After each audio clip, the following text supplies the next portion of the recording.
Suas escolhas determinarão o seu futuro. Escolha ser o milagre. No livro de Jeremias, capítulo 33, versículo 3 diz: Clama a mim e te responderei, revelando-te grandes coisas misteriosas que ignoras. Precisamos entender que conhecer as promessas é só o primeiro passo na construção da nossa história.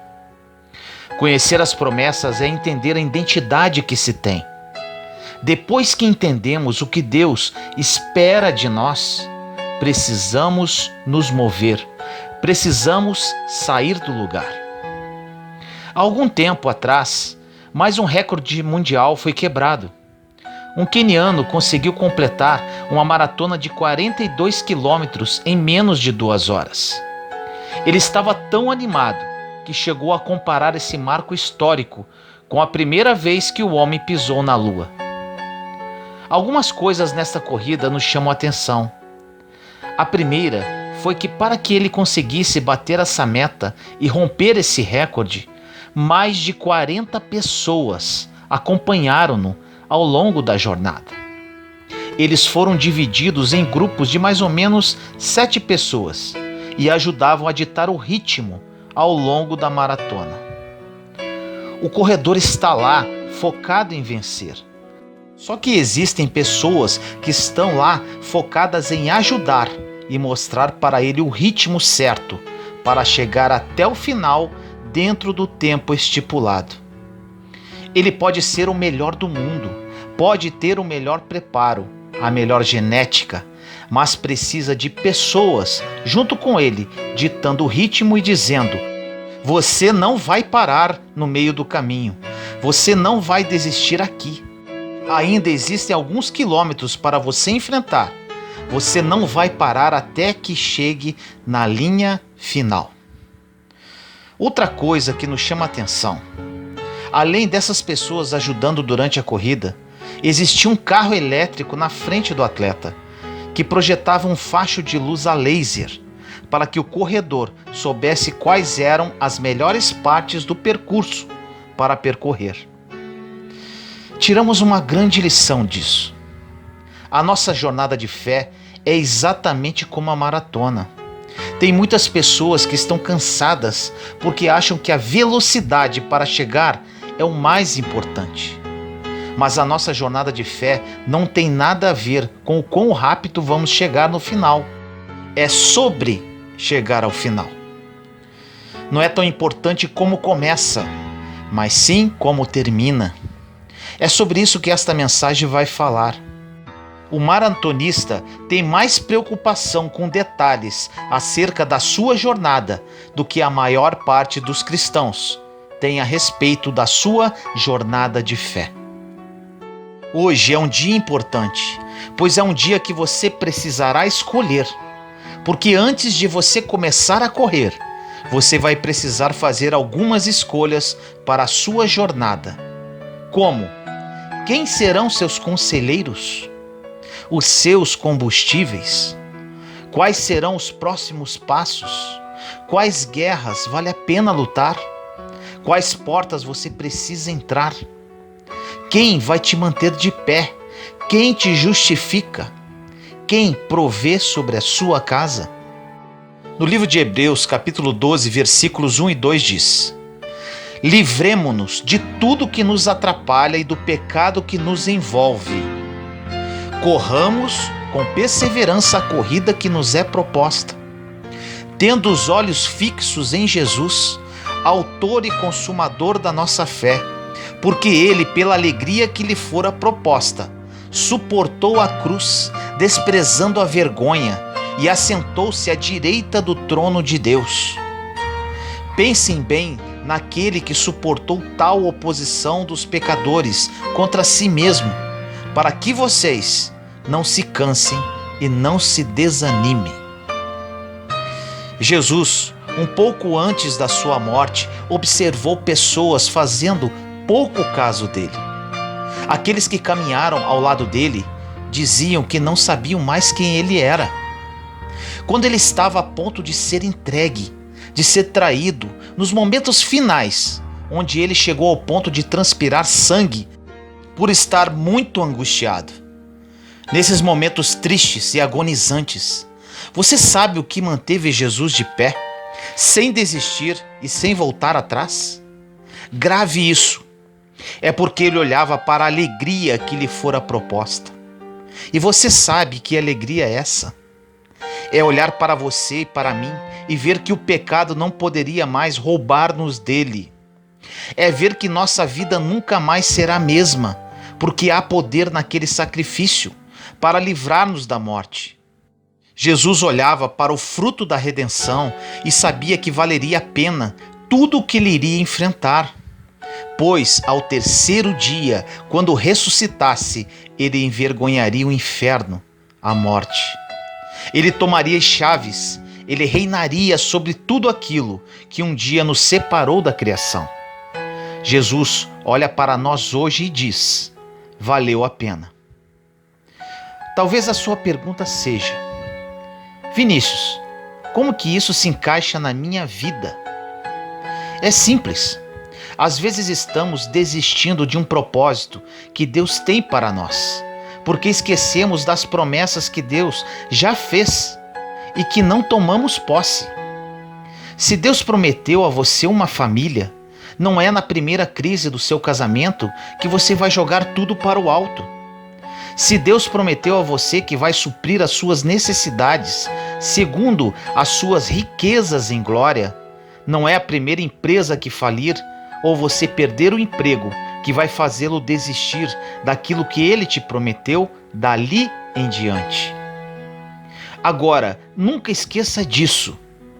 Não importa se é a primeira ou a última, se Deus é aquilo que te mantém de pé, nada é capaz de abater ou paralisar você. Por que muitos cristãos estão ficando no meio do caminho? Porque eles olham demais para todo o processo e esquecem da alegria que nos fora proposta. Eles esquecem que temos um refúgio, temos uma fortaleza, temos alguém que nos adotou como pai. Somos a genética do Deus que criou todas as coisas. Andamos ansiosos porque estamos focando naquilo que não temos controle e negligenciando aquilo que Deus nos deu o governo. Quantos estão preocupados com as suas finanças, mas nem sempre se preocupam quão generoso serão na hora de ofertar para a obra do Senhor? Quantos estão preocupados com a violência de uma forma macro, mas estão negligenciando a criação dos seus filhos? Quantas vezes estamos preocupados para onde o mundo está caminhando, mas nem sempre estamos preocupados para onde a nossa casa está indo? Quantas vezes assistimos no noticiário coisas ruins e ficamos mais preocupados com as coisas lá fora do que está acontecendo dentro da nossa casa e nem estamos percebendo? Precisamos entender que Deus estabeleceu para nós o sacerdócio, governo e autoridade. O que ele está dizendo é: cuida daquilo que eu te dei e deixa que o restante eu cuido. Deixa eu ser o Deus da sua vida. Cuida do seu sacerdócio, da sua liberalidade, generosidade, dos teus filhos, da sua casa, do seu casamento, da sua empresa. E você diz: mas Deus, o Brasil vai quebrar, está a ponto de um colapso financeiro. Te afirmo agora, se Deus for a sua esperança, a provisão não vem do mercado financeiro, nem da bolsa de valores, nem do presidente. A tua provisão vem de Deus, que fez o céu e a terra. É isso que você precisa lembrar todos os dias. Uma pergunta interessante para você: Jesus para você é importante ou suficiente? Por mais que as duas coisas pareçam quase as mesmas, elas são completamente diferentes. A vida de uma pessoa muda radicalmente quando ela tira Jesus apenas de um lugar de importância e coloca-o num lugar de suficiência. Jesus não é só mais um dos nomes. Jesus agora se tornou o único nome. Jesus não será mais uma opção de socorro quando a doença chega. Jesus é a única opção de socorro. Jesus agora não será a última opção quando a crise financeira aparece. Jesus é a sua primeira opção, porque é Ele que provê. É Ele quem dá a semente, o que semeia. É Ele que te dá unção criativa para enxergar o que ninguém está enxergando. Precisamos definir se Jesus vai ter um lugar de importância em nossa vida. O motivo pelo qual o evangelismo fracassa muitas vezes é porque não parecemos com o Cristo que professamos. Um exemplo: falamos para a nossa família que Jesus é suficiente, mas na primeira crise financeira nos sentimos abatidos e começamos a esmorecer na fé. Muitas pessoas estão dizendo nas redes sociais que Jesus é o suficiente, mas no primeiro problema de relacionamento já dão espaço para pensamentos de morte, de desistência e começam a questionar a fé. Meu irmão e minha irmã, quando declaramos para o mundo que Jesus é o suficiente, estamos dizendo que nada mais precisa ser acrescentado, porque todo o nosso vazio já foi preenchido por Ele. Um detalhe sobre o encontro de Jesus e Marta. Poucas pessoas percebem. Quando Jesus chegou, Lázaro estava morto. O povo todo estava desesperado. Alguns até chateados com Jesus, questionando por que ele não veio antes. Outros choravam pela morte de Lázaro. A Bíblia diz que quando Jesus chegou e aproximou-se de Marta, ela disse, em João 11:21, se você tivesse aqui, o meu irmão não teria morrido. Então disse Jesus, Marta, o seu irmão vai ressuscitar. E ela diz para Jesus, eu sei que ele vai ressuscitar na ressurreição dos mortos, no último dia. E Jesus diz para ela, seu irmão vai ressuscitar agora. O interessante nesse encontro é que a primeira coisa que Marta faz é jogar Jesus no passado. Se você tivesse se movido antes, se você tivesse chegado antes, se você tivesse interferido antes. Ela joga Jesus em um tempo que já não existe mais. E quando Jesus falou sobre ressuscitar, a mesma o jogou para o futuro. No último dia, na ressurreição. Ou seja, ela colocou Jesus em um tempo que ainda não chegou. Mas Jesus não existe apenas para trazer sentido ao passado, mas sim esperança para o futuro. E mudou a história dela no hoje. O que isso tem a ver com a nossa vida, com a nossa história? É porque às vezes falamos, Senhor, se aquilo tivesse sido diferente, se aquela porta tivesse aberto um pouco antes, se aquele negócio tivesse sido fechado, se aquela entrevista tivesse dado certo, se aquele convite para aquela empresa tivesse acontecido, se eu não tivesse falado o que eu falei, se eu não tivesse feito as alianças que eu fiz. E Jesus te diz hoje, pare de me colocar em um tempo que não existe mais e olha para aquilo que está disponível hoje. Eu, Jesus, continuo mudando histórias, eu continuo liberando destinos, eu continuo curando os enfermos, eu continuo restaurando casamentos, eu continuo ressuscitando o que morreu em sua vida. O mesmo Deus que fez o passado continua fazendo hoje.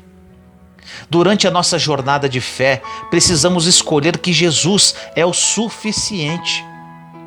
Deus pode liberar para você palavras, destinos, pode te dar algo tão poderoso que você nem ousaria um dia imaginar.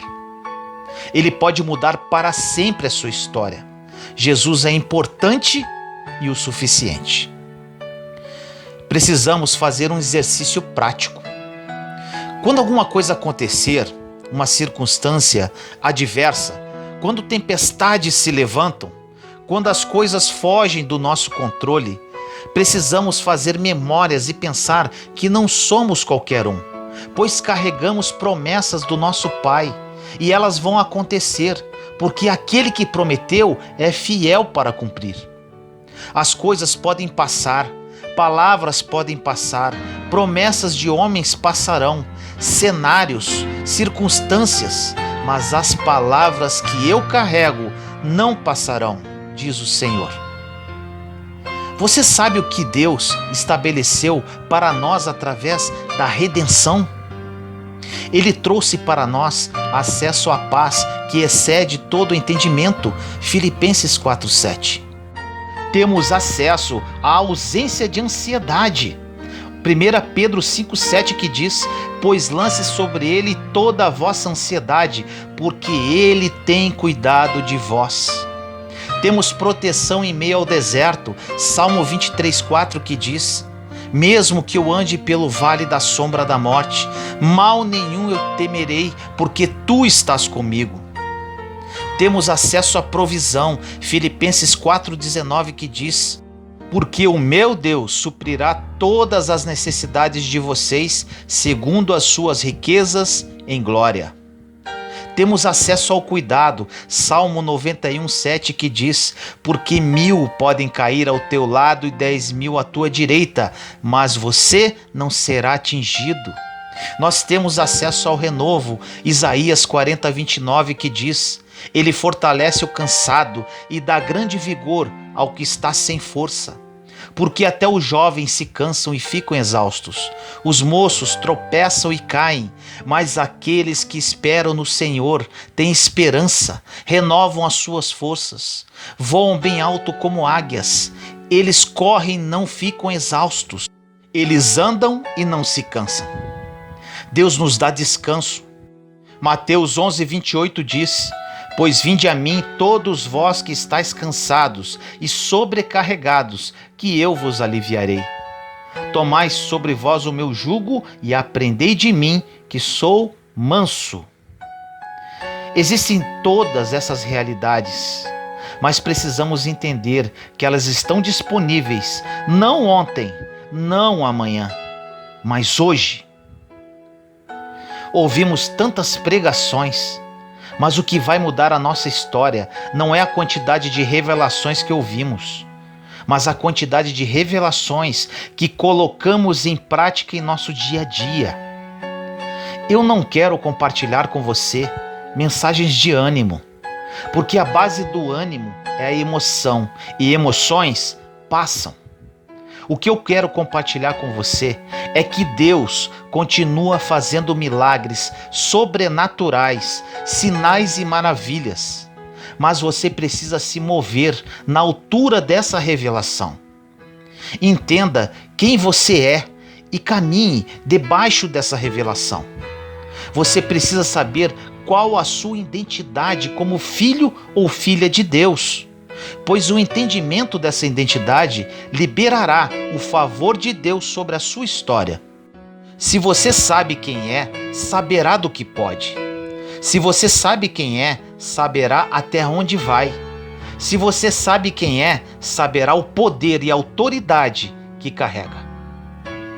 Você precisa acreditar que Deus pode fazer, ou confiar no que Ele já fez. Acreditar no que Deus pode fazer é uma possibilidade. Confiar no que Ele já fez é uma certeza. Uma coisa é você estabelecer os seus próximos passos, entendendo que, quem sabe, um dia Deus estabeleça a promessa que fez. Outra coisa é você entender hoje e levantar a sua cabeça, sabendo que a promessa que Deus fez para você já se cumpriu, que você só está caminhando para chegar até lá. Você precisa escolher. Você vai só acreditar que Deus pode fazer, ou você vai começar a caminhar tendo o entendimento de que Ele já fez o que prometeu? Em Hebreus 11 diz que a fé é a certeza daquilo que esperamos e a prova das coisas que não vemos. A verdade é que Deus já nos abençoou e existem muitos, mas muitos cristãos que estão cansados de esperar para serem abençoados. Enquanto em Efésios capítulo 1, versículo 3 diz: Bendito seja o Deus e Pai do nosso Senhor Jesus Cristo, que nos abençoou com todas as bênçãos espirituais nas regiões celestes. Já fomos abençoados, pois Deus, apesar de nossas falhas, nos ama demais. Não tem nada que você faça capaz de fazer Deus te amar mais. Não tem nada que você faça que é capaz de fazer Deus te amar menos. Porque não tem a ver com quem você é. Deus olha para você e se vê. Quando temos consciência da promessa, as circunstâncias não nos param mais.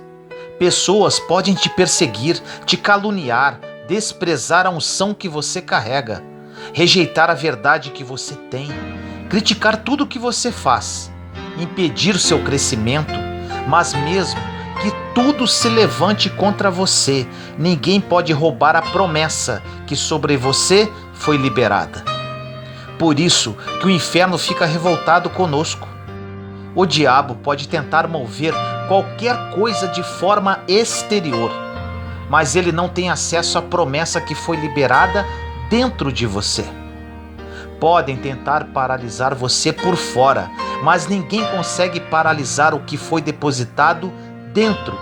É por isso que uma consciência inabalável a respeito de quem você é faz com que você tenha uma fé inabalável para viver o que Deus te prometeu. Você precisa escolher se vai viver um milagre ou se vai construir uma história. Isto depende apenas só de você. Existem muitos homens fortes que estão cansados porque chegaram no limite que seu braço consegue conquistar. Quando você entender que não tem nada a ver do quão bom você é, você vai descansar na bondade de Deus. Deus não tem bondade, Deus é bondade. Não é uma característica dele, é parte do seu caráter. Quando você entende isso, acaba descansando em meio às circunstâncias, por piores que sejam. Podemos considerar muitas pessoas como heróis da fé, mas eu te digo uma coisa: talvez você nem saiba, mas na sua casa você é um herói. Seus filhos olham para você e eles esperam um comportamento. Seu cônjuge olha para você e, por mais que ele nem tenha compartilhado, ele também espera um comportamento. Sabe por quê? Porque você é um exemplo para eles. Porque quando tudo poderia te parar, você não desistiu. Então continue assim. Continue caminhando, mesmo que tudo se levante contra você. Continue caminhando, mesmo que as coisas pareçam improváveis. Mesmo que algumas contas não fechem. Mesmo que algumas coisas não façam sentido. Mesmo que a lógica não consiga te amparar. Mesmo que não haja base de segurança para as promessas que Deus te fez. Porque a glória de Deus se revela em meio às impossibilidades. Não precisa fazer sentido para ninguém, se fez sentido para quem te prometeu. Se fosse para você viver uma vida qualquer, você poderia servir a um Deus qualquer. Mas se você está servindo um Deus de impossibilidades, comece então a pisar sobre as impossibilidades. Se você está servindo a um Deus sobrenatural, comece então a desejar o sobrenatural. O incrível é que o que parecia impossível no passado, agora é só um laço daquilo que Deus fez e vai continuar fazendo no futuro. Deus te diz para fazer memória de tudo aquilo que Ele já fez lá atrás, porque isso será o combustível que você precisa para continuar crendo que Ele continuará fazendo lá na frente também. Nunca esqueça de onde Ele te tirou. Não esqueça dos sonhos tão pequenos que você carregava. Deixa Deus começar a estabelecer os seus passos. Deixa Deus começar a escrever as próximas páginas da sua história. O que é mais fácil? Colocarmos o cajado no mar ou fazer o mar inteiro se abrir? Procurarmos no meio da multidão alguém que tenha 5 pães e 2 peixes, ou multiplicarmos isso para que milhares de pessoas comam? Lançarmos uma pedrinha ou derrubar um gigante? Rolar uma pedra ou fazer o morto ressuscitar? Vencer o inferno, as doenças, as potestades, a morte, ou só aceitar aquele que já fez tudo isso e se entregou por nós? Faça o que é fácil. Deixe que Deus faça o impossível. Faça o simples e veja o que só Deus pode fazer. Você deseja viver até onde consegue ir ou deseja ver milagres? Na verdade, dizemos que acreditamos em milagres, mas fazemos de tudo para não depender de um. Deus diz para você que milagre não é uma saída de emergência. Milagre é a expressão de quem Ele é. Milagre não é o socorrer de Deus quando nada mais parece fazer sentido. Milagre é Deus te colocar em lugares onde você não poderia ir sozinho. Milagre não é só um socorro quando se esgotam as possibilidades. Milagre é a sua primeira possibilidade e a maior de todas as outras. Milagre é alguém que era completamente improvável para os outros. Agora começa a construir uma história junto com Deus. Milagre é alguém que não tinha nada para oferecer, mas foi comprado a preço de sangue por alguém que tinha toda a glória e se despiu de toda ela para ter você de volta. Milagre é um Deus que conhece todos os nossos pecados e ainda assim continua nos desejando mais que todas as coisas. Milagre é quando olhamos para os nossos filhos e não conseguimos explicar para eles como é maravilhoso ser chamado de pai. Milagre é Deus confiar a única mensagem capaz de mudar uma geração de homens falhos como eu e você. Milagre é entrarmos cansados e sairmos renovados. É entrarmos sem esperança e sairmos sonhando. É entrarmos com pensamentos de morte e sairmos com a própria vida de Deus sobre nós. Um milagre é uma mulher que não pode ter filhos começar a gerar. Milagre é um Deus que se fez carne e ressuscita no 3º dia. E Ele está disponível a todo aquele que nele crê, e assim será salvo. A morte não pode parar você, o pecado não te para mais. O teu passado não te para mais. Não há condenação para aqueles que estão em Cristo. Isso é milagre. Deus quer que experimentemos isso todos os dias da nossa vida.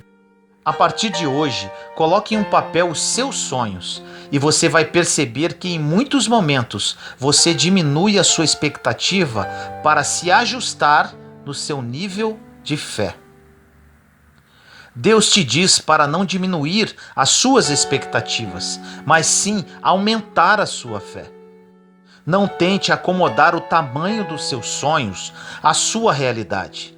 Pegue a sua realidade e ela vai ter que se acomodar ao tamanho das suas promessas. Não se rebaixe, você é filho do Deus vivo que te chamou para ver e viver coisas sobrenaturais. Em Jeremias 29:11 diz: porque sou eu que conheço os planos que tenho para vocês, planos de fazê-los prosperarem e não causar danos, planos de dar a vocês esperança e um futuro. Quando Jesus encontra uma mulher adúltera e todas as pessoas que lá estavam a julgam, acontece algo muito interessante. Quando Jesus entra na história daquela mulher, ele não está preocupado com nada além de quem ela é. É como se ele se rebaixasse ao nível que ela estava, porque Jesus nunca olha para nós de cima para baixo. Ele sempre vai no nível que você está e traz você para o nível que ele está. Jesus chega para aquela mulher e diz: Aquele que não tem pecado, que atire a primeira pedra. As pessoas vão embora e Jesus pergunta para aquela mulher: aonde estão os seus acusadores? Onde eles estão? Eles não têm mais como te condenar, e eu não te condeno. Agora vai e não peques mais. Você sabe o que significa escolher quem mantém a gente de pé? Existem duas possibilidades. Ou vamos ficar tentando nos justificar contra todas as pessoas que tentam nos acusar, ou vamos escolher esconder-se em Jesus e deixá-lo fazer isso por nós. Os teus acusadores não entendem o que você fala, não respeitam a autoridade da verdade que você carrega. Pare de tentar se justificar para quem não quer ouvir o que você tem para falar. Quando você fica em silêncio, Deus compra a sua briga. Quando você faz silêncio diante dos homens, você gera clamor sobre Deus. Pare de falar para todo mundo o que você está passando e compartilhe com o único que pode mudar a sua história. Pare de postar nas redes sociais os seus lamentos. Pare de compartilhar sua vida com quem não pode liberar o seu destino. Deus é o único capaz de colocar você de pé. Maior é o que está em nós do que aquilo que vem contra nós. Escolha quem constrói a sua casa, quem provê sobre os seus filhos, quem te coloca de pé, quem dá a última palavra, quem é a sua esperança, quem é teu firmamento, quem está construindo a sua história. Para onde estão voltados os seus olhos e para onde a sua casa está caminhando? Hoje é o dia. Você precisa escolher se vai se acomodar a viver como convém e conquistar qualquer coisa, ou se a partir de hoje você não vai aceitar nada menos do que viver por milagres. A escolha é sua. Ore comigo assim: Senhor amado, nos colocamos em sua santa presença neste momento, seus filhos e filhas. Pai, que essa mensagem toque corações, transforme vidas, restaure famílias, converta almas. Que todos aqueles que a ouvirem entendam que o Senhor é o provedor, que o Senhor é que coloca de pé, que o Senhor que dá a última palavra, que o Senhor é a única esperança e firmamento, que o Senhor é quem constrói a nossa história. Que eles voltem os olhos para Ti, Pai, e escolham hoje aceitar definitivamente viver por milagres e não mais pelas suas vontades. Assim nós oramos em nome do nosso Senhor Jesus Cristo. Amém. A sua fé pode mover o sobrenatural. Escolha viver pela fé, não por vista.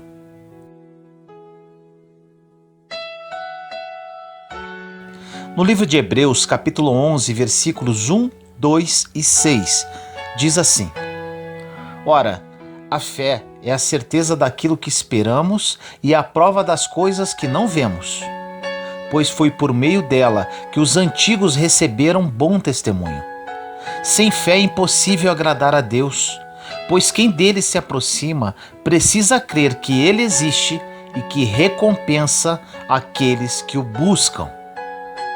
Meu irmão e minha irmã, Jesus nunca disse que seria fácil, mas ele fez uma promessa para nós. Pode ser leve, porque eu já troquei de fardo com você. Eu já troquei de lugar com você na cruz. Aquilo que eu merecia por parte do meu Pai, eu entreguei a você. Se cada um de nós perdêssemos tudo, mas não a fé, não perderíamos nada. A fé é a chave que move o sobrenatural. A fé é aquilo que faz com que alguém, que não tem nada aos olhos dos homens, viva como alguém que já recebeu tudo aos olhos de Deus. Se você se agarrar na fé que Deus te deu, nada mais vai ser impossível na sua vida. Preste muito atenção no que vai ouvir nesta mensagem. A palavra que vai ouvir no dia de hoje poderá mudar tudo na sua vida. Uma palavra libera o destino, Uma palavra ressuscita mortos. Jesus falará ao seu coração. Um dos maiores milagres do Evangelho não é quando Jesus ressuscita mortos, é quando ele ressuscita vivos. Vou fazer uma pergunta para você. Você sabe a razão pela qual as pessoas não conseguem o que querem? Te respondo. É porque, na verdade, elas não sabem o que realmente querem. E quando sabem, não possuem a fé suficiente para manifestá-las. A fé não é a constatação do que está acontecendo, é a declaração do que vai acontecer. Um exemplo. Se o seu ambiente de trabalho estiver péssimo, comece a declarar que ele será transformado, porque na verdade não tem a ver com aquilo que te cerca, mas sim como você vê aquilo que te cerca. O que acontece muitas das vezes é que você já está em um lugar que um dia você sonhou que traria para você plenitude. E agora você está ansioso para um novo futuro. Daí, quando esse futuro chegar, você estará ansioso com o próximo futuro. Infelizmente, estamos sempre adiando a felicidade, quando Jesus diz para nós que a felicidade não está em nossas conquistas, mas sim na presença dele. Não tem a ver com as estações que você vai chegar, tem a ver com aquilo que você está vivendo agora. O seu posicionamento hoje define aonde você pode chegar. O limite de ter uma vida em plenitude está ligado à sua fé. Existem milagres que você está esperando que aconteça, mas você não deu os primeiros passos de fé para que eles se realizem. Existem momentos que nós clamamos para que Deus mande a chuva, mas nós nem preparamos a terra ainda. Deus nos diz que, se Ele mandar a chuva do jeito que se encontram os nossos campos, Ele vai destruir a nossa plantação e isso não vai nos abençoar. É preciso estar pronto. Prepare-se para receber aquilo que Deus quer derramar e posicione-se na direção do milagre. Você sabe o porquê que a fé convida-nos a tratar as coisas que não são como se já fossem?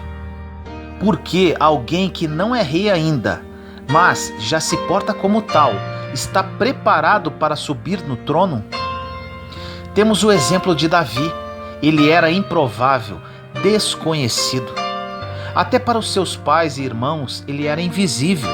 Mas a partir de um dia, aos olhos de Deus, Davi já estava no trono.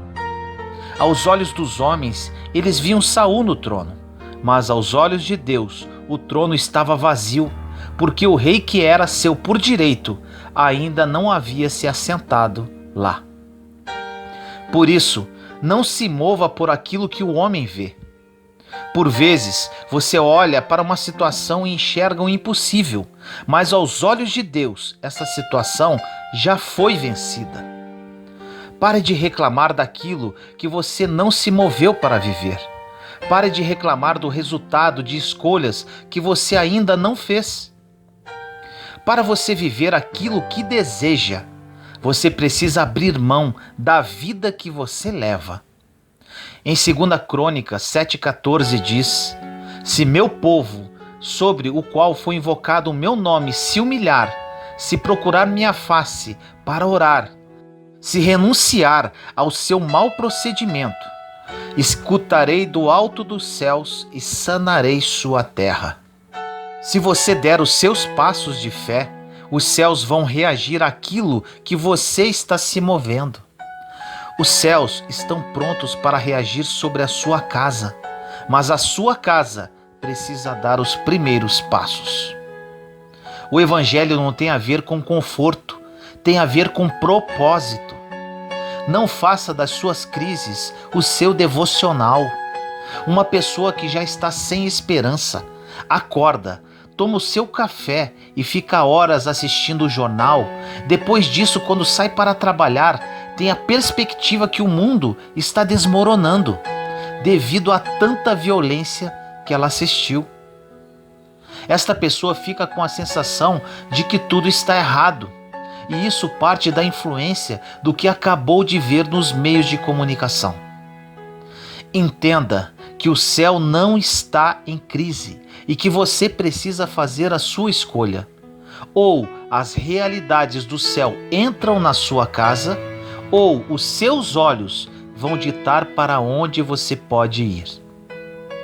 No livro de Josué, capítulo 1, versículo 9 diz: isto é uma ordem, sê firme e corajoso. Não te atemorizes, não tenhas medo, porque o Senhor está contigo em qualquer parte para onde fores. Isso é um princípio. A segurança que você tem não está nos lugares para onde você vai, mas quem vai com você até lá. A ansiedade é o mal do século. Ela é o resultado natural de centralizarmos as nossas esperanças em qualquer coisa menor que Deus. Se a sua expectativa está no seu trabalho, na promessa de homens, a ansiedade vai governar a sua história.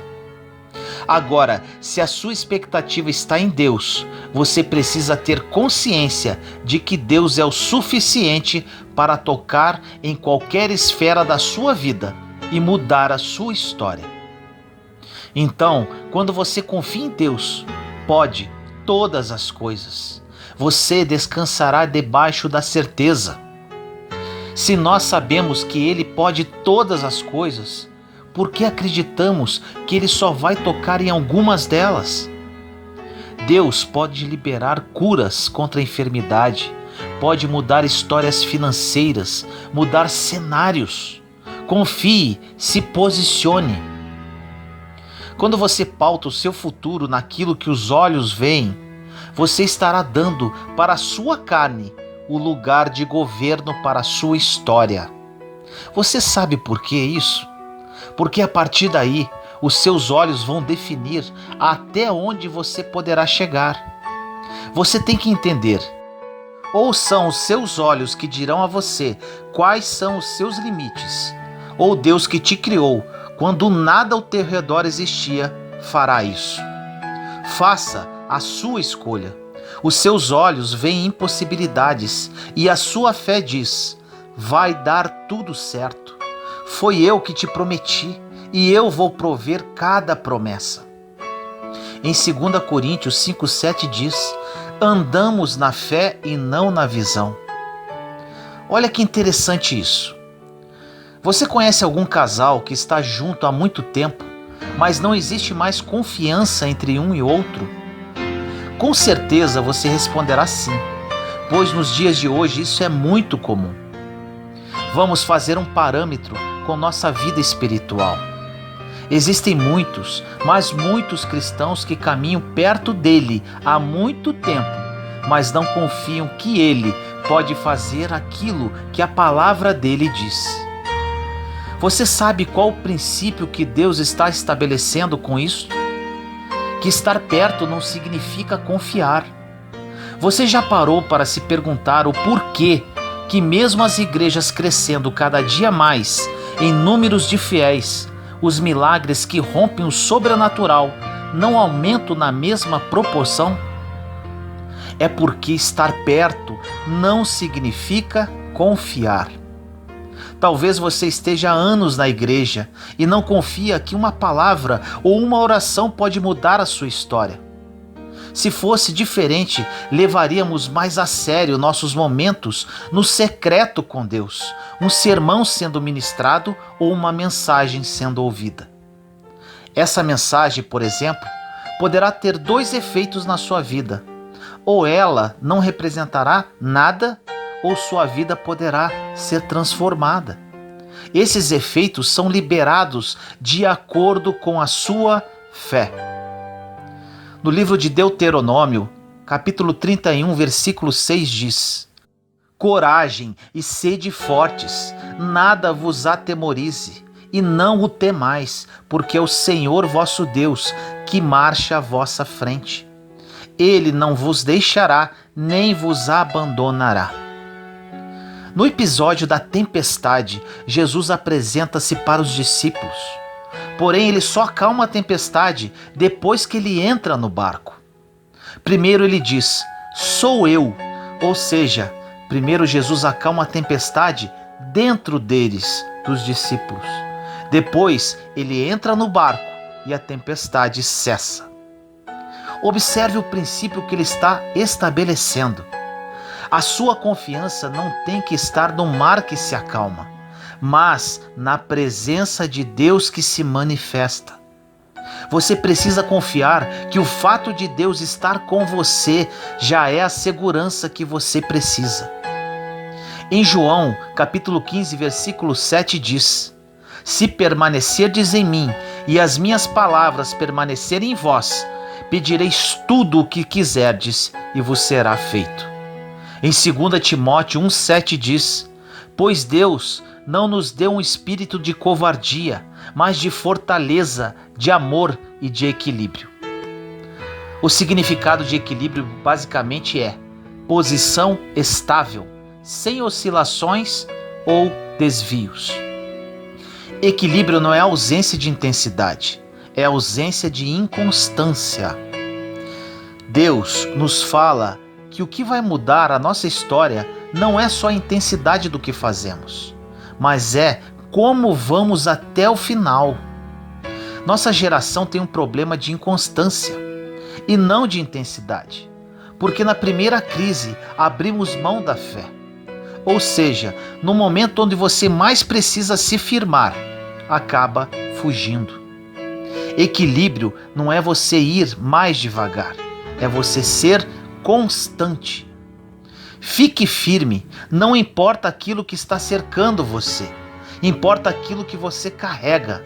Não tem a ver com as circunstâncias, tem a ver com as promessas que Deus liberou sobre você.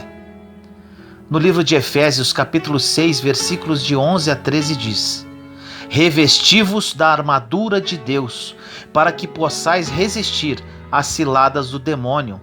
Pois não é contra homens de carne e sangue que temos de lutar, mas contra os principados e potestades, contra os príncipes desse mundo tenebroso, contra as forças espirituais do mal nos ares.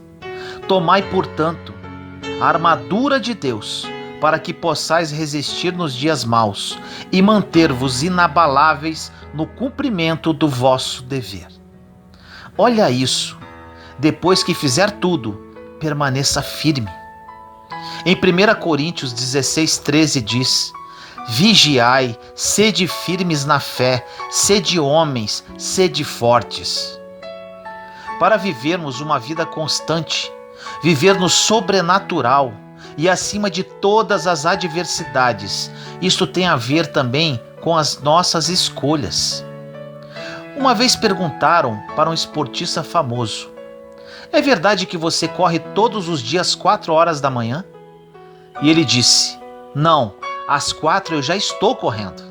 E falaram para ele que não precisava, pois ele já era campeão mundial. Ele disse: é justamente por conta disso que eu sou campeão mundial. Porque enquanto os meus adversários estão dormindo, eu estou treinando.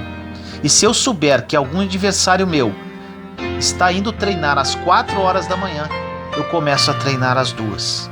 E se eu souber que alguém está treinando às 2 horas da manhã, eu não vou mais dormir para poder treinar. Sabe por quê? Porque vencer não é uma responsabilidade deles, é uma responsabilidade minha. Precisamos lembrar que ninguém vai fazer por nós aquilo que nós precisamos fazer. Ninguém vai levar os nossos filhos para passear. Ninguém vai comprar flores para nossa esposa no dia dos namorados. Ninguém vai dizimar e ofertar por você. Ninguém vai fazer por você aquilo que você precisa fazer. Porque as suas escolhas definem os seus limites. As suas escolhas definem até onde você vai chegar. Porque Deus nos deu liberdade para escolher. O pastor Luciano Subirá fala algo maravilhoso sobre dízimo e oferta. Ele diz que o dízimo e a oferta é a celebração da redenção, porque quando éramos escravos, não tínhamos direito de escolher se íamos semear ou não. E o fato de você poder escolher isso hoje significa que você é livre. O escravo não tem escolha, mas o filho, sim. Você pode escolher lançar-se na vontade de Deus ou não, ser passivo diante das promessas de Deus ou não. Esse livre direito de escolha, para muitos de nós, tem sido justamente onde estamos perdendo. Lembra-se do filho pródigo? Ele chega para o pai e diz que deseja a parte da herança e o pai o entrega. Ou seja, ele dá para o filho provisão e liberação. Às vezes, nós achamos que estamos fazendo o certo porque estamos crescendo e temos liberdade para escolher. Só que o fato de Deus nos dar liberdade de escolhas não significa que Ele aprova todas elas. O maior fracasso que um homem pode ter é ter sucesso aonde Deus não aprova. Às vezes nós estamos cansados por buscar sucesso, onde Deus não enxerga sucesso para nós. A história de Paulo, por exemplo, para a nossa geração, seria um dos maiores exemplos de fracasso que a Bíblia retrata, pois Paulo não foi milionário e morreu sozinho. Se analisarmos os critérios que usamos para o sucesso, pode ser completamente diferente daquilo que é certo para Deus. E talvez você esteja se cansando, tentando alcançar algo que já recebeu e nem percebeu. O que importa para Deus não é o castelo que construímos, mas é onde buscamos refúgio quando ninguém nos vê. Não tem a ver com aquilo que nós construímos para chegar até Ele. O Evangelho tem a ver com aquilo que Ele abriu mão para chegar até nós. Aquilo que você constrói para Deus não determina quem você é. Ele te ama por quem você é e não por aquilo que você faz. Sem perceber, vamos tentando moldar Deus e acreditamos que Ele só pode fazer segundo aquilo que Ele fez em nós. Mas entenda isso: antes de você existir, Ele já era Deus e continua sendo. Não tente diminuir Deus segundo as suas experiências pessoais. Não é porque Deus não fez ainda algo que você desejava que Ele não pode fazer. A grande questão é que no Evangelho, Deus só pode tocar nas áreas que você expuser e reconhecer. Jesus veio para os doentes. Ele não vai tocar naqueles que acham que não precisam dele. Evangelho não é para quem acha que precisa, é para quem sabe que precisa. Precisamos nos comprometer com o nosso destino profético, mais do que nos comprometemos com as nossas desculpas. No livro de João, capítulo 15, versículo 16 diz: Não fostes vós que me escolhestes, mas eu vos escolhi e vos constituí para que vades e produzais fruto, e o vosso fruto permaneça. Eu assim vos constituí, a fim de que tudo quanto pedirdes ao Pai em meu nome, Ele vos conceda. Precisamos nos expor ao poder, igual nos expomos para as pessoas que não nos ajudam em nada. Exponha-se, deixe-se ser trabalhado pelo Senhor, tenha a postura de um verdadeiro filho ou filha de Deus. Jesus morreu para que vivêssemos uma vida plena em todas as áreas de nossa vida. Mas para que isto aconteça, Ele te diz agora, neste momento, que seja feito conforme a tua fé. Ore comigo assim: Senhor amado, nos colocamos em Sua santa presença neste momento. Eu, meus irmãos e irmãs em Cristo Jesus. Pai, que esta mensagem fale aos corações, mude vidas, restaure famílias. Muitos dos seus filhos e filhas que oram neste momento estão vivendo cativos ao seu passado e às suas circunstâncias. Não conseguem se libertar, Pai. Ajude-os em nome de Jesus. Desperte em cada coração o dom da fé. Que eles tenham consciência que a verdadeira mudança de vida depende da liberação da fé. O seu plano está desenhado para cada um, mas muitos de nós ainda não está caminhando dentro da sua vontade. Que esta mensagem desperte esse encorajamento e comprometimento para vivermos pela fé e não mais por vista. Assim nós oramos, em nome do nosso Senhor Jesus Cristo. Amém. Pode ser leve, mas não será fácil. Viva com leveza.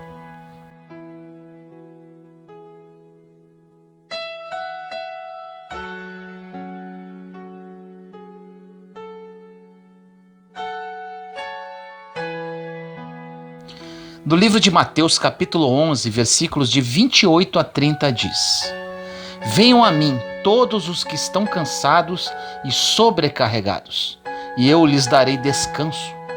Tomem sobre vocês o meu jugo e aprendam de mim, pois sou manso e humilde de coração, e vocês encontrarão descanso para as suas almas, pois o meu jugo é suave e o meu fardo é leve.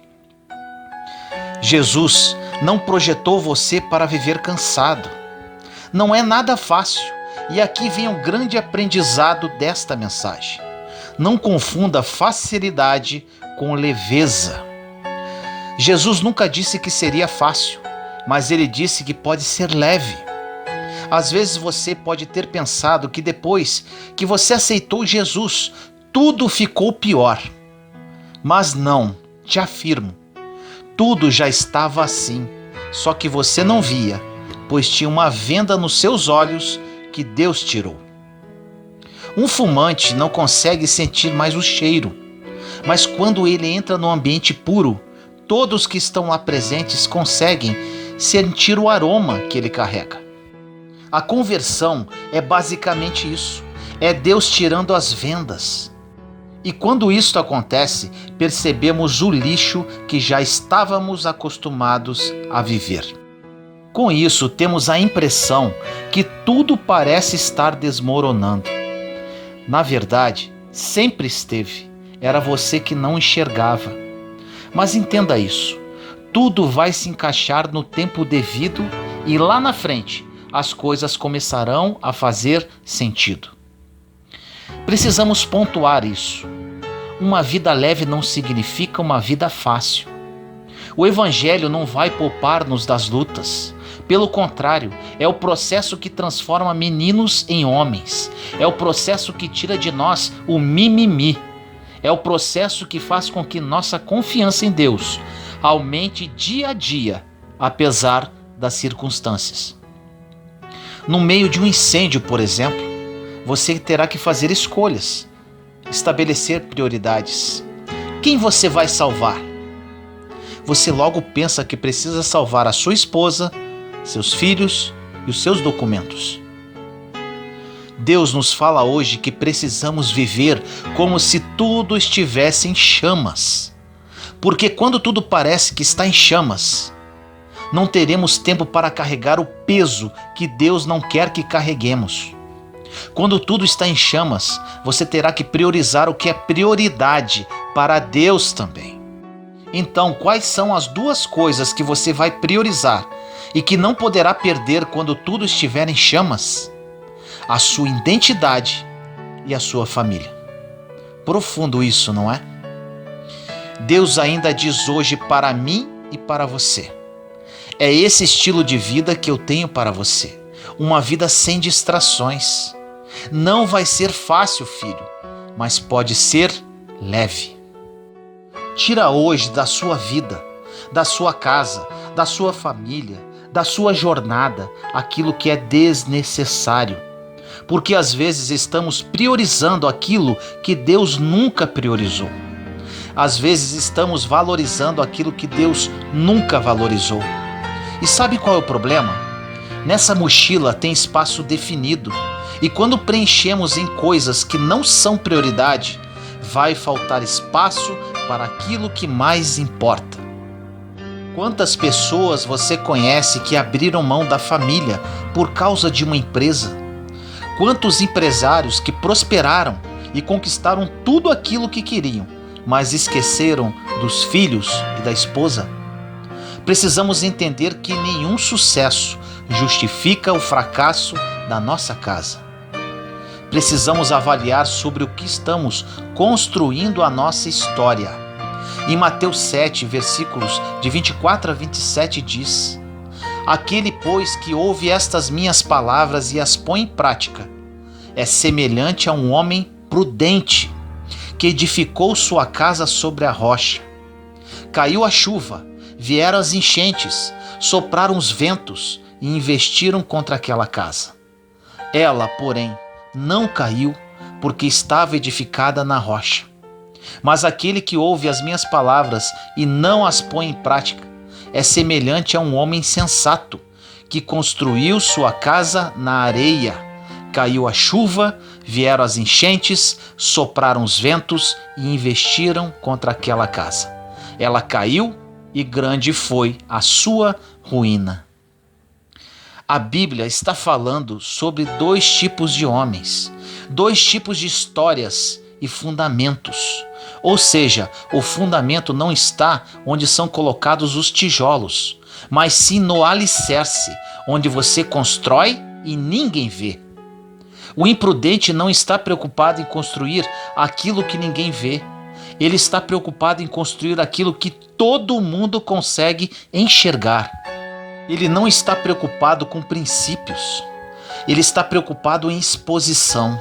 Ele quer mostrar para todo mundo que a sua casa está pronta. Neste exemplo, essa casa pode ser substituída pelo seu trabalho, sua história e o seu ministério. Existirá um momento que teremos dificuldades, tanto para as pessoas que estão em Deus, tanto para aquelas que não estão. Você já parou para pensar que a fundação é uma das partes mais caras de uma construção? Talvez aquela pessoa que não tinha princípios gastou menos dinheiro e levou menos tempo para construir do que aquele que tinha princípios. A grande verdade é que nessa jornada de fé, quando a chuva forte aparece, quando o desafio surge, saberemos qual a construção que vai suportar.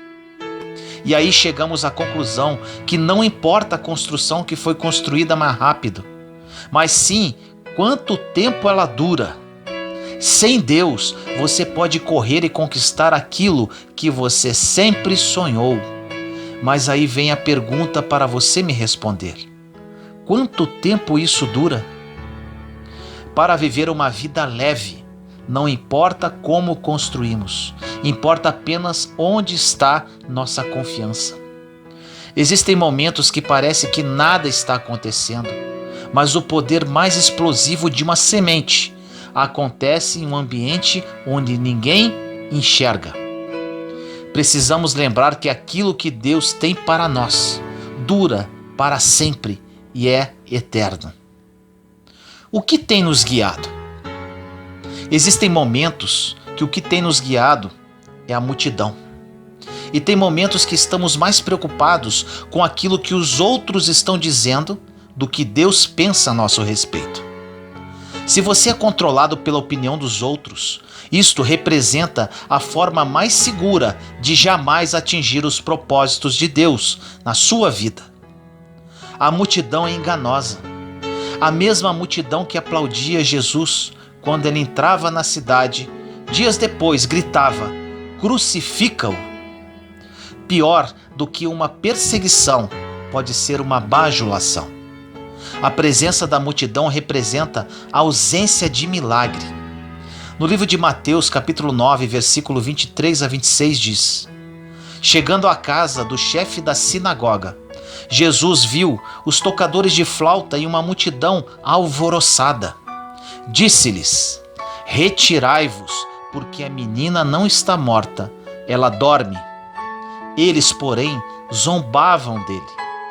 Tendo saído a multidão, ele entrou, tomou a menina pela mão e ela levantou-se. Esta notícia espalhou-se por toda a região. Talvez seja nesse contexto que Jesus vai entrar na sua vida. Todo mundo olha para você e enxerga que nada vai dar certo. Mas a boa notícia é que Jesus chegou na sua casa. Existe um momento que vamos ter que decidir se os risos da multidão em relação aos nossos sonhos vão definir o que vivemos, ou se é a palavra que Deus já liberou antes da multidão chegar em nossa casa. Para todo mundo que conhece a sua vida, pode parecer ridículo o sonho que te move, mas não precisa fazer sentido para ninguém, se faz sentido para quem te prometeu. Existem milagres que só vão acontecer na sua casa quando a multidão sair. Tem milagres na sua família que só vão acontecer quando a multidão sair. Estou falando aqui de pessoas, sugestões, conselhos, pensamentos, ideias, sentimentos, tudo aquilo que vai de encontro ao que Deus te prometeu. Você lembra do primeiro pecado da criação? Satanás apenas sugeriu o que para ele era bom. A grande questão é que desde Gênesis, Deus declarava que algo acontecesse e ele via que era bom. E o inferno sugeria que algo também acontecesse e dizia que também era bom.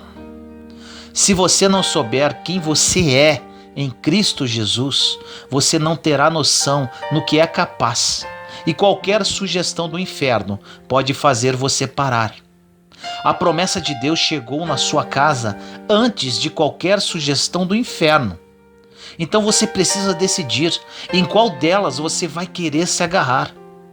O que você tem que definir é se a multidão vai reconhecer os milagres ou vai te impulsionar para o seu destino. Ou é a multidão que te move ou é a palavra de Deus. No versículo, a mesma multidão que duvidou do milagre o espalhou por todos os lugares.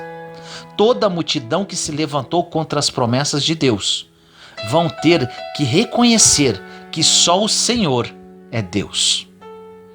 Existem alguns momentos que, sem perceber, somos guiados pela carência.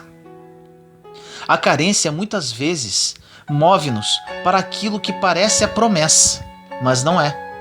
O problema é que enquanto estivermos satisfeitos com aquilo que parece com a promessa não vem, porque Deus nunca vai disputar espaço em nós. A carência tem frustrado muitas pessoas.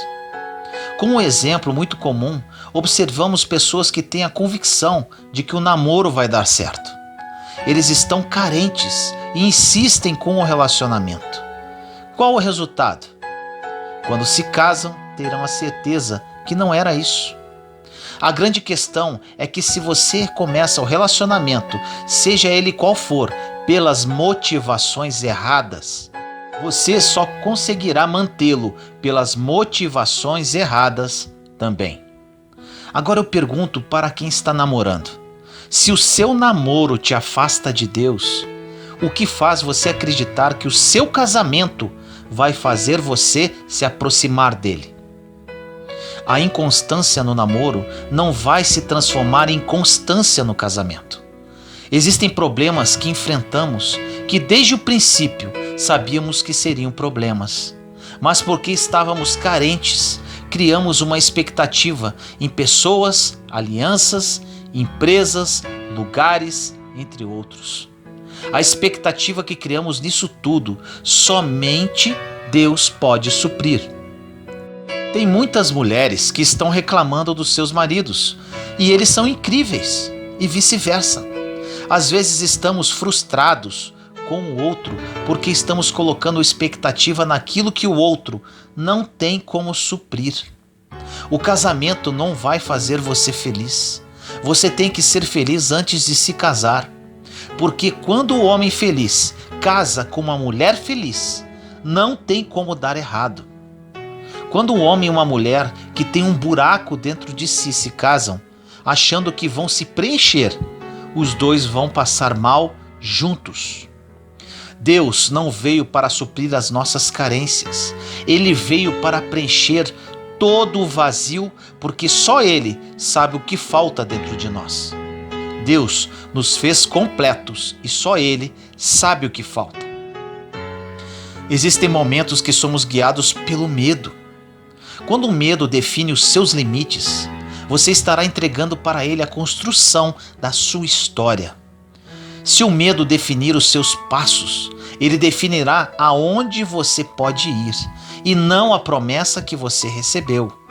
Se você não faz algo por medo de não ser aceito, esse medo definirá até onde a sua vida poderá ir e não a promessa que Deus fez na sua vida. Existe o medo de não conseguir, medo de não alcançar.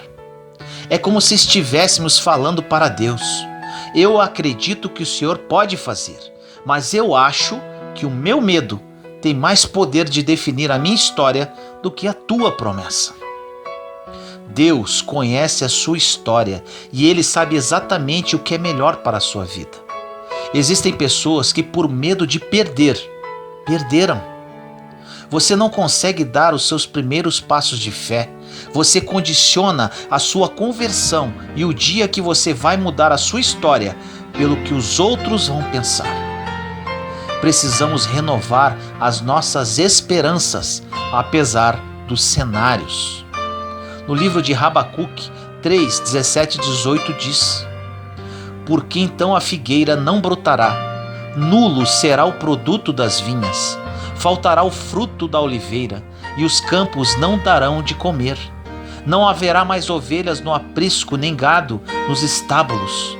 Eu, porém, regozijar-me-ei no Senhor. Encontrarei minha alegria no Deus de minha salvação.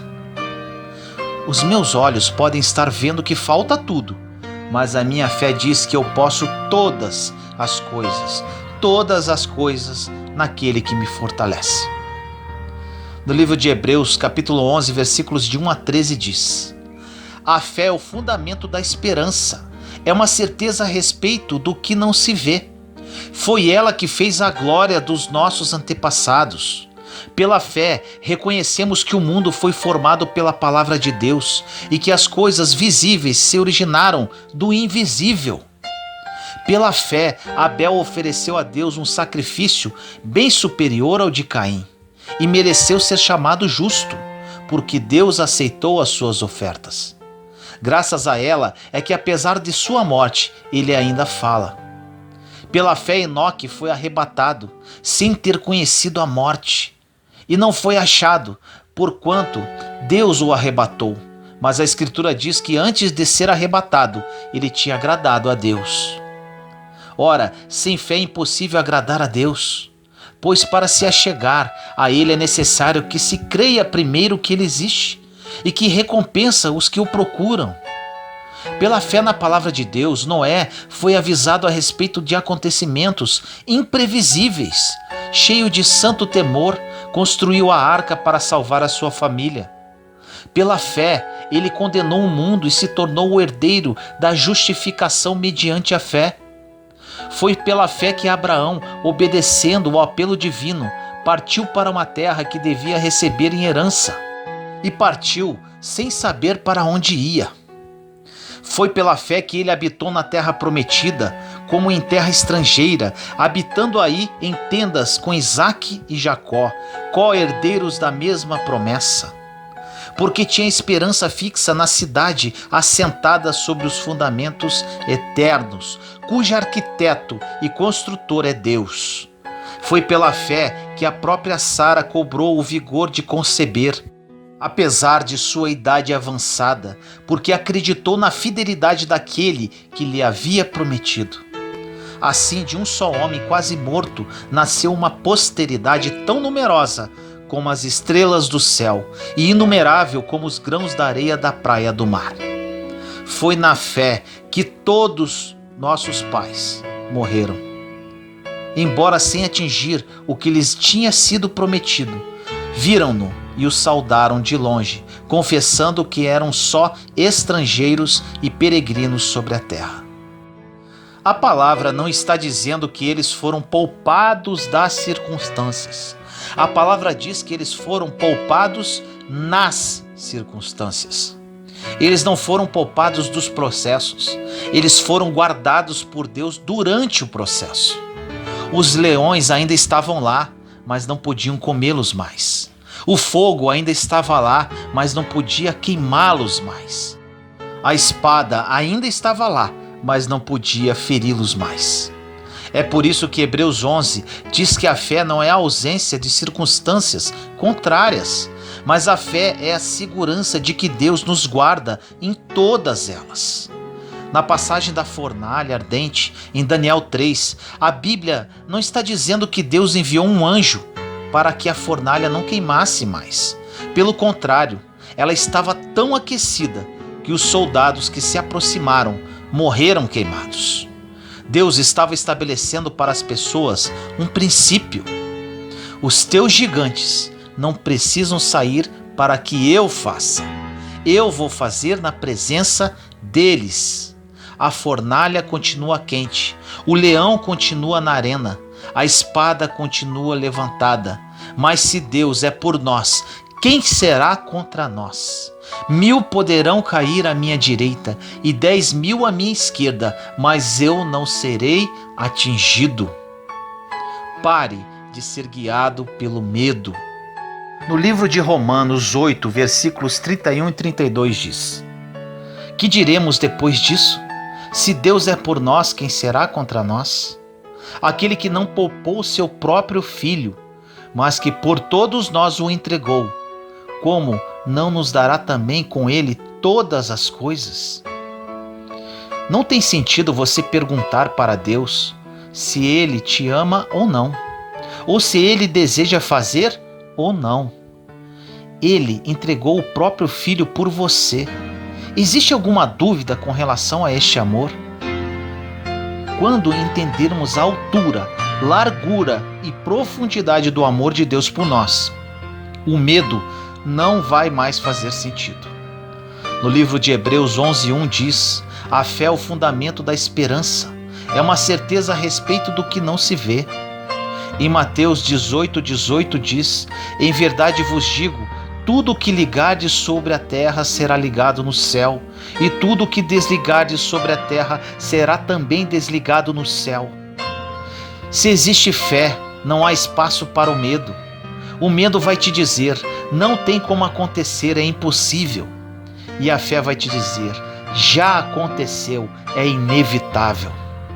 Existem momentos que a sua mente te dirá que não tem mais como. Existirão pessoas que dirão que não terá mais jeito, mas Deus te diz para tirar o medo do seu lugar secreto, que Ele vai inundá-lo com a lembrança do que Ele fez no passado. Quando lembramos do que Deus fez no passado, não existem mais dúvidas que Ele vai fazer de novo. Existem momentos que aquilo que estamos vivendo é fruto de uma amnésia espiritual. No meio da correria, vamos colocando várias bagagens. Esquecemos que se continuarmos confiando, caminharemos com leveza. Às vezes, o que mais nos impede de viver o novo de Deus é quando somos guiados pelo passado. Não permita que o seu passado controle o seu futuro. Você já parou para pensar a loucura que é pegar um tempo que não existe mais e deixar ele governar a construção do seu amanhã? Deus nos diz que não devemos ser guiados pelo nosso passado, pois ele não existe mais. Tem coisas que o diabo nem lembra mais e ficamos tentando trazer à memória. Deus declarou lá atrás que aqueles que estão em Cristo, as coisas velhas passaram e tudo se faz novo. Tudo. Nós somos produtos do nosso passado, mas nós não precisamos ser prisioneiros dele. A partir de hoje, não tem a ver com o que você viveu, tem a ver com aquilo que você vai viver. A partir de hoje, não tem a ver com aquele pai que você não teve, mas com o tipo de pai que o seu filho vai ter. Deus nos dá a oportunidade de reescrever uma nova história e abrir mão do fardo que é o nosso passado. Em Atos dos Apóstolos, capítulo 2, versículos 17 e 18 diz: acontecerá nos últimos dias, é Deus quem fala, que derramarei do meu espírito sobre todo ser vivo. Profetizarão os vossos filhos e as vossas filhas. Os vossos jovens terão visões e os vossos anciãos sonharão. Sobre os meus servos e sobre as minhas servas derramarei naqueles dias do meu espírito e profetizarão. O que é interessante aqui é que profetizar, sonhar e ter visões futuras não tem a ver com o passado. O que Deus tem para fazer na sua vida a partir de hoje não tem a ver com o seu passado, mas com aquilo que está por vir. A tua visão não é para ver o que ficou para trás, é para enxergar aquilo que ninguém está enxergando. Deixe a carência, o medo e o passado para trás. Nem o diabo está preocupado com o seu passado, ele está preocupado em frustrar o seu futuro. Lembre-se sempre disso. No dia de hoje, permita-se começar a viver todos os planos e sonhos que Deus planejou para a sua vida. Dê passos de fé, viva um dia de cada vez e pode ter certeza que o seu caminho nunca mais será o mesmo. O processo é difícil e doloroso, mas maravilhoso e libertador. E ainda temos a oportunidade de trilhar neste caminho com leveza e tendo a certeza que o melhor ainda está por vir. Ore comigo assim: Senhor amado, entramos em sua santa presença neste momento, eu, meus irmãos e irmãs em Cristo. Pai amado, que essa mensagem seja uma precursora de mudanças de vida. A partir de hoje não seremos mais guiados pela multidão, pelo nosso passado e pelo medo. Seremos guiados pelo seu Santo Espírito e trilhando pelo caminho que o Senhor sonhou para cada um de nós. Trocamos contigo, Senhor, o nosso jugo e nosso fardo para vivermos uma vida com leveza. Sabemos que não será fácil, mas entendemos hoje que pode ser leve. Confiamos e aguardamos em Ti, Pai. Assim nós oramos em nome do nosso Senhor Jesus Cristo. Amém. Ame a si mesmo. Não espere elogio das pessoas. No livro de Marcos, capítulo 12, versículos 32 e 33 diz: Muito bem, mestre, disse o homem. Estás certo ao dizeres que Deus é único e que não existe outro além dele. Amá-lo de todo o coração, de todo o entendimento e de todas as forças, e amar ao próximo como a si mesmo, é mais importante do que todos os sacrifícios e ofertas. Começo essa mensagem fazendo uma pergunta para você. Como vamos amar ao próximo se não nos amamos? Qual foi a última vez que você se olhou no espelho e se fez um elogio? Por uma conquista, por ser quem você é, pela sua história, pela soma de tudo, defeitos, qualidades, fracassos, vitórias. Quando foi a última vez que você se deu o conforto de se autoelogiar? É importante que a gente se olhe e aponte os nossos defeitos, mas não esquecendo das qualidades. Não temos o hábito de reconhecer aquilo que é bom, aquilo que é bonito. O elogio que vem de fora é bom, quando é na medida certa, quando as pessoas não te idealizam, quando elas elogiam algo que é verdadeiro. Mas quando você identifica essa capacidade de fazer-se um elogio, é melhor ainda. Isso é muito necessário, é fruto do amor de Deus por nós. Deus vai trabalhando dentro de nós de uma forma incrível, criando a oportunidade de acreditarmos nele. A fé em Deus é um fruto, um desdobramento natural da fé que nós vivemos no nosso dia a dia, com as pessoas que estão ao nosso redor. Fé, no primeiro momento, é confiança. É aquela coragem que você tem de ficar de pé. É como dar os primeiros passos e confiar que se você cair, o outro está ali te segurando. Essa é a primeira fé que experimentamos. Depois, nós vamos evoluindo nessa confiança, até no momento em que nós somos apresentados a Deus. E você naturalmente vai associar o verbo confiar com tudo aquilo que você já aprendeu humanamente, porque nós não temos dois verbos. Confiar enquanto realidade humana e confiar enquanto realidade sobrenatural é o mesmo verbo que se aplica a tudo. Com tudo isso, você vai entender o significado da confiança em Deus a partir do que você aprendeu do significado da confiança nas pessoas. Talvez seja por isso que fica tão difícil de uma pessoa que não teve a experiência da confiança humana ter um relacionamento com Deus. Por exemplo, uma criança foi desamparada quando os pais se separaram. Caso isso não seja bem administrado ou por qualquer outro motivo, vai gerar como consequência uma insegurança e dificuldade na vida espiritual. Precisamos respeitar quem não crê em Deus. É muito fácil chegarmos e vomitar as nossas regras e religiões em pessoas que têm essa dificuldade em acreditar. Você desconhece a história dessas pessoas. Às vezes, humanamente, foram tão fragilizadas, não tiveram a experiência da confiança, cresceram inseguras, foram abandonadas, cresceram desacreditadas e evoluíram desacreditando. Porque quando você desacredita do outro, crer em Deus, que nós não vemos, se torna mais difícil. Precisamos ter sempre interesse na história do outro, para podermos entender as suas escolhas. Porque tal pessoa tem tanta dificuldade de decidir, de ir, de buscar, de dar certo, de ser empreendedor. É o fruto, o resultado de como foi criado, de como a pessoa aprendeu a confiar em si.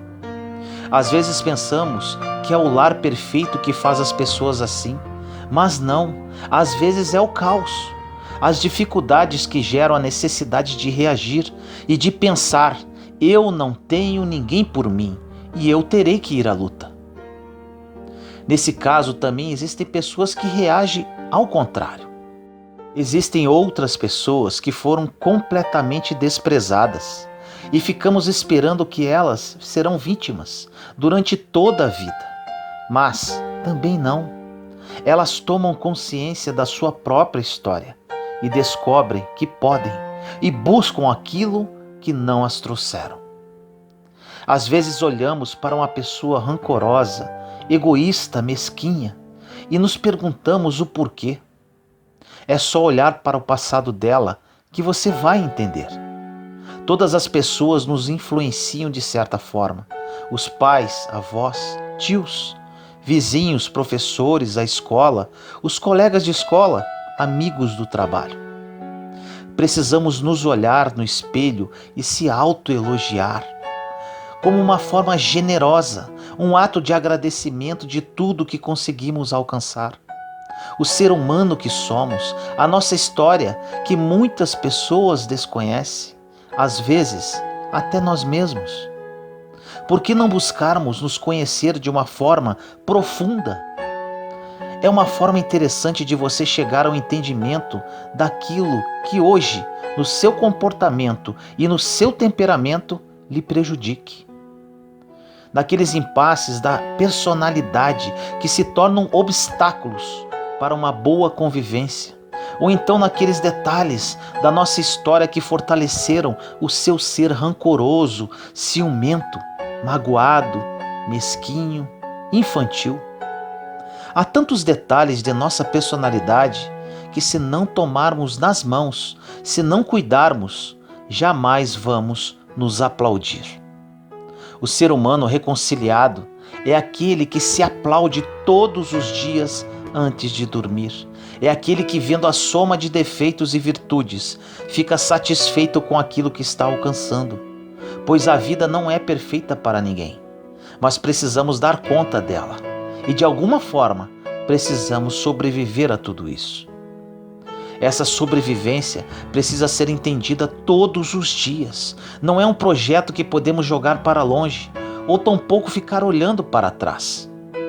Precisamos lidar com essa sobrevivência diariamente. Essa reconciliação precisa ser diária. Olhar-se, aplaudir aquilo que precisa ser aplaudido, aquilo que é bonito, que já alcançamos em nós mesmos, e também reconhecer aquilo que ainda não está merecendo aplausos. Mas quem sabe pode ser aplaudido amanhã. Um olhar com sinceridade para as peças do tabuleiro da vida.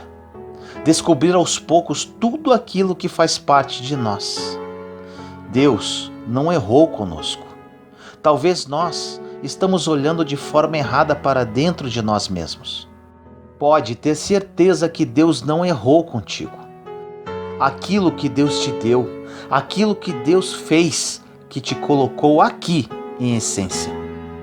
As pessoas que nos cercam e que nos influenciam podem ter errado, podem até terem prejudicado a sua compreensão daquilo que Deus fez por você. O erro dos outros não pode definitivamente nos prejudicar ao enxergar o acerto que Deus fez.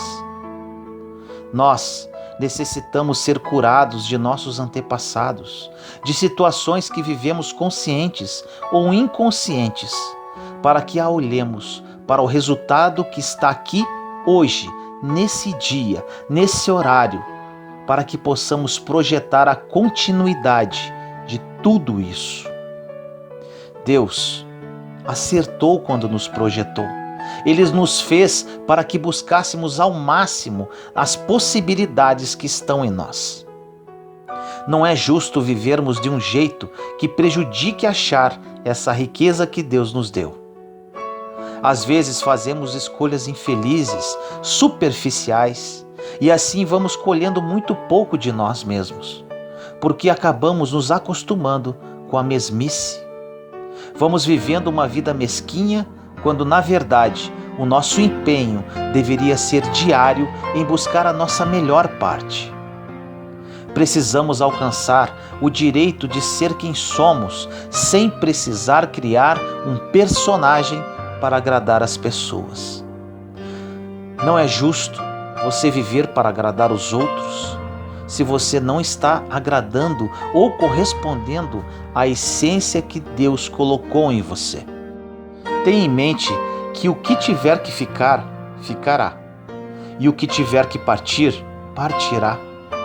Perca essa ansiedade, porque a nossa liberdade interior não pode nos levar para fora, é para dentro. Quanto mais tomamos consciência de quem somos e o que ainda podemos ser pelo poder de Deus, muito mais ficamos livres e muito menos permitiremos a escravidão do olhar do outro. Há olhares que nos aprisionam, pois querem que sejamos daquele jeito, e por uma fragilidade emocional nos sujeitamos, e nada pode nos empobrecer mais do que nos adequarmos ao que o outro quer que sejamos. Temos que ser aquilo que Deus criou. Temos que ser um vulcão em constante erupção. E o que sai tem que ser a nossa verdade. Tenha coragem, simplicidade e humildade. Somos profundamente amados por Deus. Às vezes somos tão vaidosos com os nossos pecados que achamos que Deus não nos ama por causa disso. O seu pecado não muda a sua essência. Você continua sendo filho de Deus. O seu pecado pode até colocar obstáculos pessoais de você com os outros. Ele pode colocar um obstáculo também na sua relação com Deus.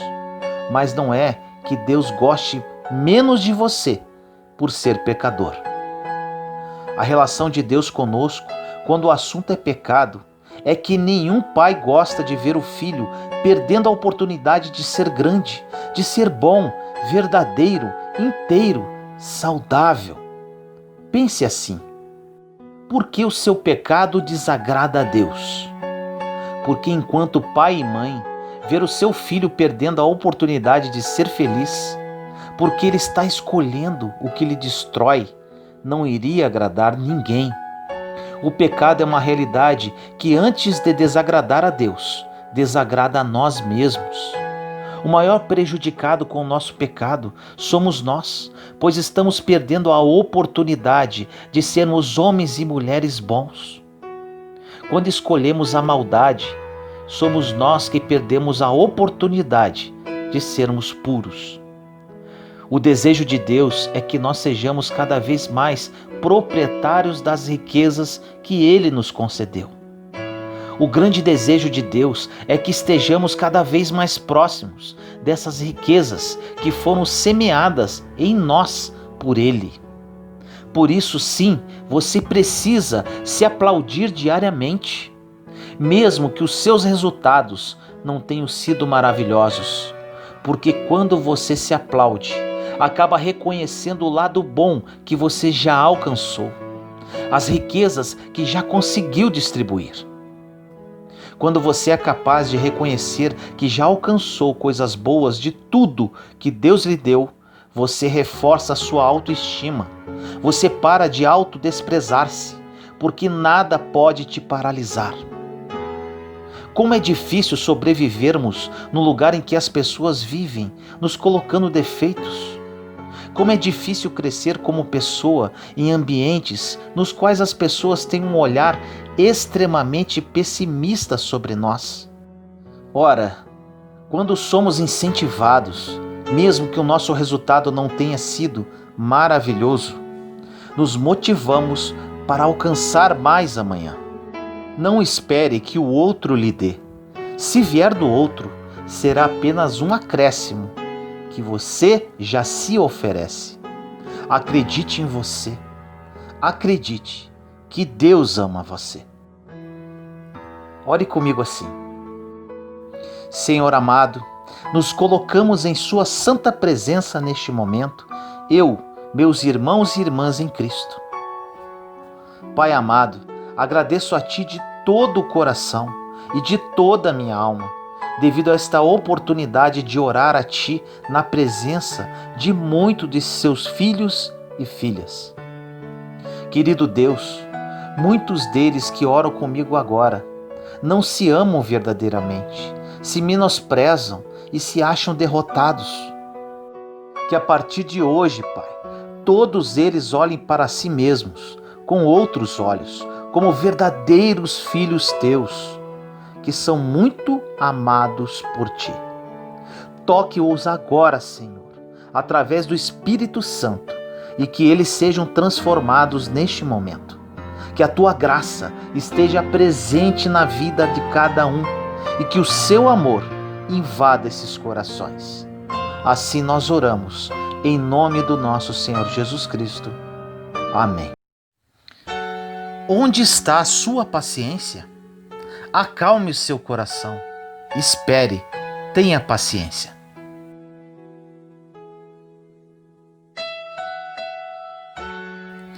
No livro de Romanos 12:12 diz: Alegre-se na esperança, sejam pacientes na tribulação, perseverem na oração. No Salmo 37, de 7-9 diz: Descanse no Senhor e aguarde por Ele com paciência. Não se aborreça com o sucesso dos outros, nem com aqueles que maquinam o mal. Evite a ira e rejeite a fúria. Não se irrite, isso só leva ao mal. Pois os maus serão eliminados, mas os que esperam no Senhor receberão a terra por herança. No livro de Romanos 5, versículos 3 e 4 diz: Não só isso, mas também nos gloriamos nas tribulações, porque sabemos que a tribulação produz perseverança. A perseverança, um caráter aprovado, e o caráter aprovado, esperança.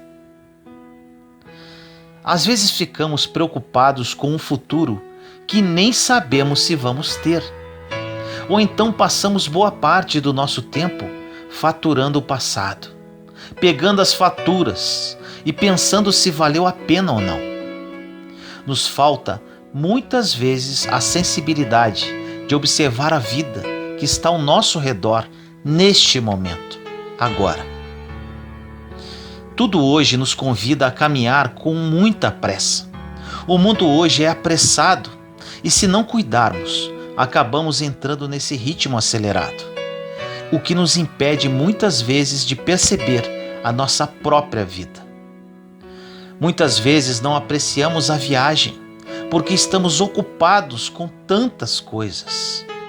A graça não está no destino final, mas está em cada passo, em cada etapa de deslocamento que nos leva até qualquer lugar. Talvez a virtude mais necessária para os dias de hoje é ter paciência. Paciência com o processo da vida. Paciência com as pessoas que estão ao nosso redor.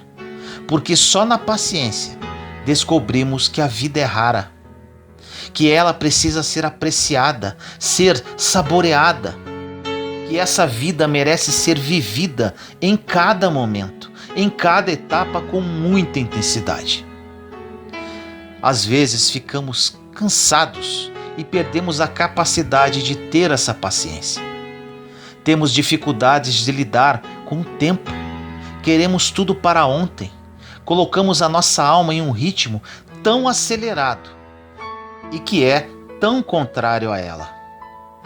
Precisamos prestar atenção no ritmo que nós estamos dando à nossa alma.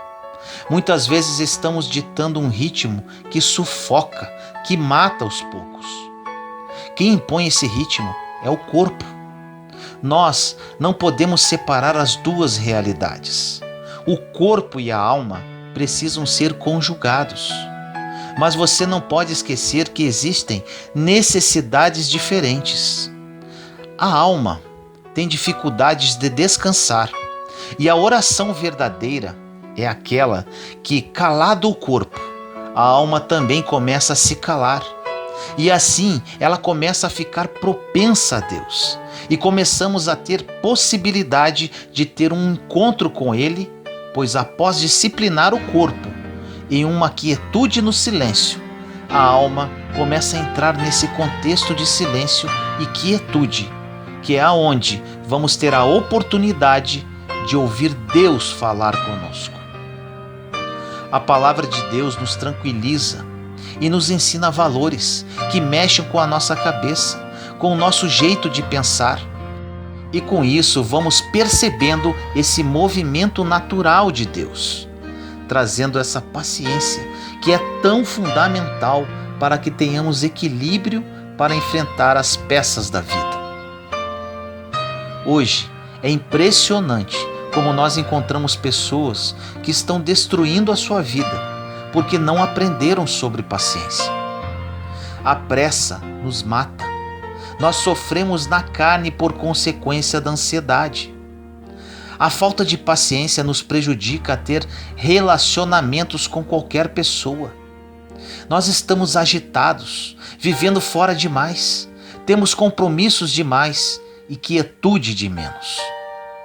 Quando percebemos isso, é preciso priorizar a nossa vida, impondo então regras para nós mesmos, para refletir e entrar em silêncio, em sossego, em oração, pois muito do nosso cansaço é porque não temos tempo nem para administrar o nosso dia e pensar como anda a nossa alma, pois a alma interfere no corpo e o corpo interfere na alma. Quando chegamos em casa, precisamos ter esse tempo de quietude, de desligar um pouco o celular, de estar mais diante de Deus, para que Ele nos preencha. E, consequentemente, no outro dia, teremos o que oferecer para as pessoas. Todos nós temos a necessidade disso. Qual é o espaço que você cria dentro do seu coração para Deus te dar paciência, virtude que só Ele pode nos dar? Qual é o espaço que você cria para que Deus tenha condições de moldar a sua alma de acordo com a vontade dEle?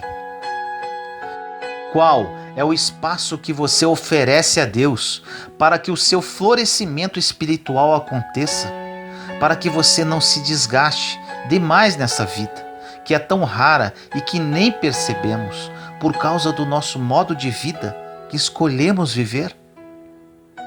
Nós, leigos, Precisamos também prestar atenção se os líderes espirituais estão trabalhando demais, se estamos exigindo demais deles, se eles estão tendo seu próprio tempo para abastecer-se. Precisamos pensar na vida deles como seres humanos, onde também necessitam descansar e ficar em silêncio. Deus não pode fazer nada com as nossas obras, se antes Ele não possui o nosso coração. Quando oferecemos a Deus o nosso serviço e esquecemos de oferecer a Ele o nosso coração, Deus não poderá restituir aquilo que eu ofereço ao outro. Em pouco tempo, você estaria oferecendo a si, somente a si. Isso vai nos desgastar demais. Vamos ficar exaustos, cansados. Vamos perder a paciência e vamos ficar estressados, brutos com as pessoas, e vamos esquecer a delicadeza, que é justamente a característica de um cristão. Portanto, não tenha medo de introduzir na dinâmica do seu cotidiano o espaço da sua restauração interior. Silêncio, oração, respiração profunda, uma música, uma boa leitura. Não vá para a cama no fim do dia antes de se oferecer tudo isso e trabalhar essa paciência no seu coração. Ore comigo assim: Senhor, nos colocamos em Sua santa presença neste momento, seus filhos e filhas que tanto te amam. Fortalece-nos a fé para que a paciência esteja conosco.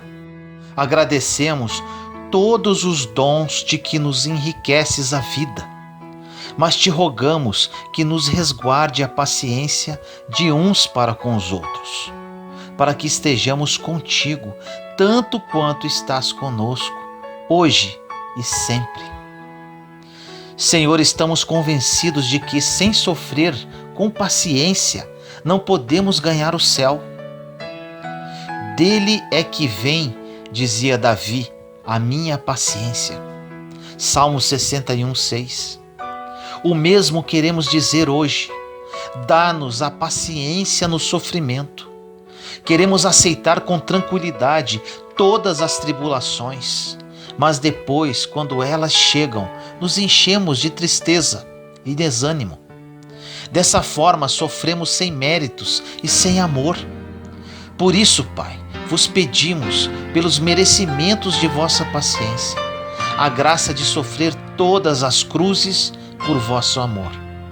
Amamos a Ti de todo o coração. Amamos a Ti, Pai, digno de um amor infinito. Nos arrependemos de todo o coração, de todos os desgostos que temos dado ao Senhor. Prometemos aceitar com resignação todos os sofrimentos que iremos passar, mas esperamos de vós o socorro para sofrer com paciência, especialmente as dores da nossa agonia. Assim nós oramos, em nome do nosso Senhor Jesus Cristo. Amém. Juntos somos fortes. Compartilhe esta mensagem para que mais pessoas sejam edificadas. Inscreva-se no canal e acione o sininho para ser notificado de novos vídeos. Te amo em Cristo Jesus.